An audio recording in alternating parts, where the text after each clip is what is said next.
রাজার মুকুটের মতো ছাদ। তারপরে রাজা তো সোনালি সোনালি জামা পরেছে, তাই বিল্ডিংটা সোনালি কালার।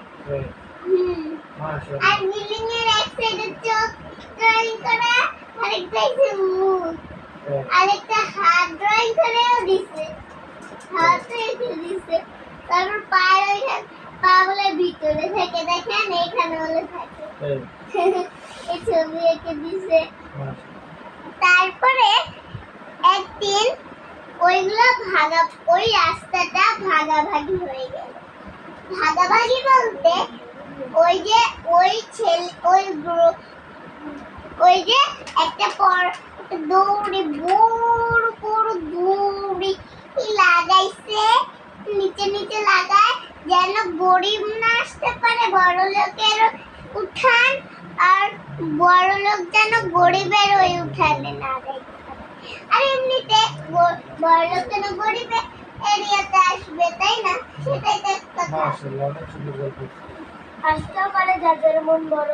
হ্যাঁ, তার মন তো বড়, কিন্তু আসতে অনেক চেষ্টা করতেছিল কথা বলার সাথে, কিন্তু পারতেছিল না। পরে ও এক সুযোগে ওই দড়ি ছিঁড়ে ফেলছে।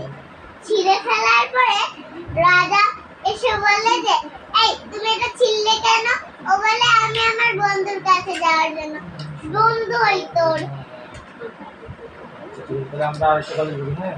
না।